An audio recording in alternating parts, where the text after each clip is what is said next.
Bonjour, la brigade de sapeurs-pompiers de Paris vous propose ce tutoriel afin d'optimiser l'emploi du pansement compressif d'urgence.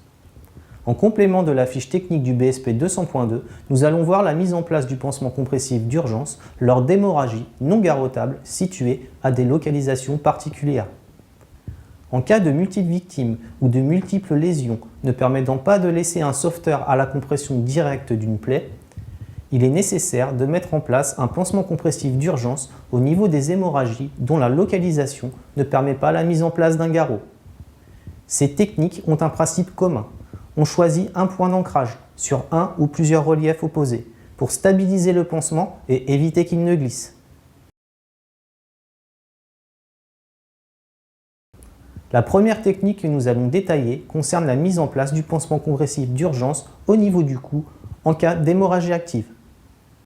Les pansements au niveau du cou ne doivent jamais être circulaires. Le premier équipier va appuyer directement sur l'endroit qui saigne avec des gants. Privilégiez la position assise, penchée en avant ou demi-assise afin d'améliorer la respiration qui risque d'être altérée dans le temps. Allongez la victime en cas de saignement abondant avec trouble de la conscience. Le deuxième équipier ouvre l'emballage et prépare le pansement compressif d'urgence. Il présente la compresse non adhérente en contact de la plaie en réalisant rapidement la substitution entre la compression manuelle et le pansement compressif. Le premier équipier poursuit sa compression sur la compresse non adhérente. Le deuxième équipier fait passer la bande au niveau du creux axillaire opposé à la plaie du cou. Faire passer le pansement secondaire élastique dans l'applicateur de pression, puis tirer dans le sens inverse afin d'obtenir une compression suffisante pour arrêter le saignement. Poursuivre le déroulement de la bande entre la plaie et les selles opposées en s'assurant de recouvrir la totalité de la plaie. Fixez la bande en utilisant la boucle de retenue. Surveillez et réévaluez la victime en ayant une attention particulière au niveau des voies respiratoires.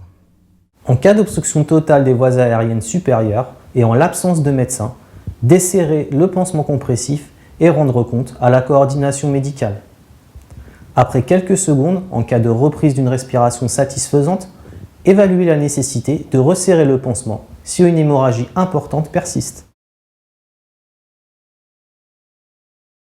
La deuxième technique que nous allons détailler concerne la mise en place du pansement compressif d'urgence au niveau du creux axillaire. Le premier équipier appuie directement sur l'endroit qui saigne avec des gants. Privilégiez la position assise penchée en avant ou demi-assise afin de faciliter la pose du pansement. Allongez la victime en cas de saignement abondant avec trouble de la conscience. Le deuxième équipier pose un collier cervical. Celui-ci permettra d'éviter une compression au niveau de la carotide opposée. Le deuxième équipier ouvre l'emballage et prépare le pansement compressif d'urgence. Il applique la compresse non adhérente au contact de la plaie en réalisant rapidement la substitution entre la compression manuelle et le pansement compressif. Le premier équipier poursuit son action sur la compresse non adhérente. Le deuxième équipier fait passer la bande au niveau du cou, du côté opposé à la plaie de l'aisselle, en passant sur le collier cervical. Faire passer le pansement secondaire élastique dans l'applicateur de pression, puis tirer dans le sens inverse afin d'obtenir une compression suffisante pour arrêter le saignement. Poursuivre le déroulement de la bande entre la plaie et le collier cervical, en s'assurant de recouvrir la totalité de la plaie. Fixez la bande en utilisant la boucle de retenue. Surveillez la victime et réévaluez régulièrement l'arrêt du saignement. La troisième technique que nous allons détailler concerne la mise en place du pansement compressif d'urgence au niveau du pli de laine. Le premier équipier réalise un point de compression direct au niveau du pli de laine, victime en position allongée.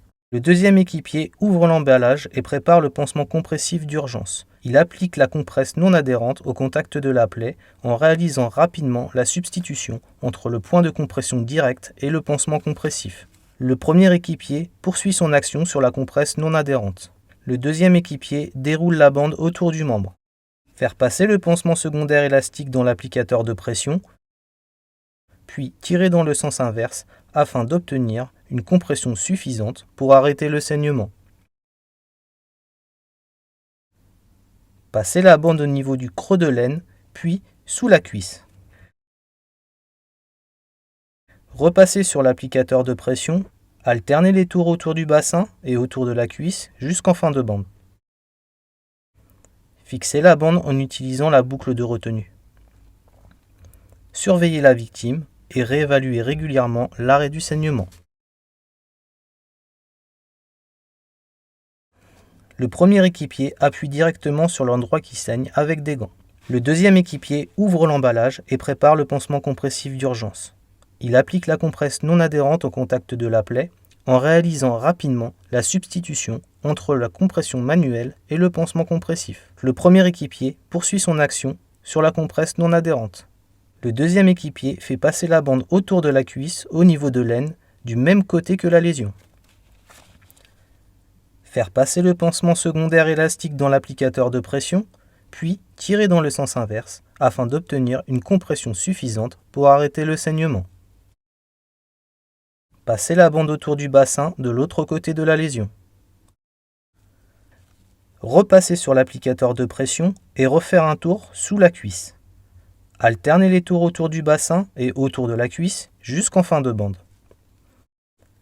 Fixez la bande en utilisant la boucle de retenue. Surveillez la victime et réévaluez régulièrement l'arrêt du saignement. Le premier équipier appuie directement sur l'endroit qui saigne avec des gants. Privilégiez la position assise ou demi-assise afin de faciliter la pose du pansement. Allongez la victime en cas de saignement abondant avec trouble de la conscience. Dans la mesure du possible, un équipier réalisera un maintien-tête. Le deuxième équipier ouvre l'emballage et prépare le pansement compressif d'urgence.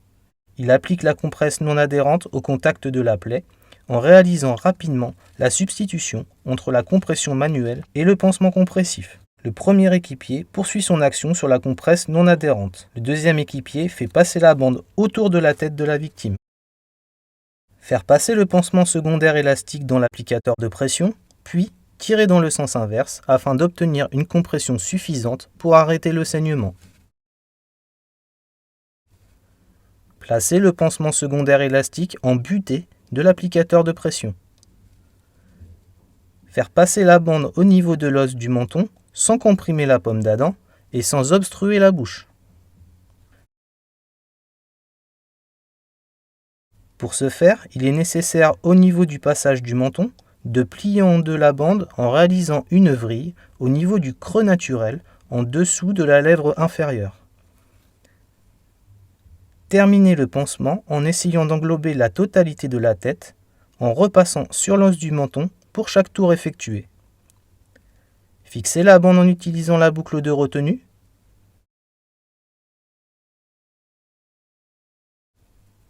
Surveillez la victime et réévaluez régulièrement l'arrêt du saignement. Ces techniques utilisées par les sauveteurs au combat sont les seules à avoir réellement fait leurs preuves en termes de maintien et d'efficacité.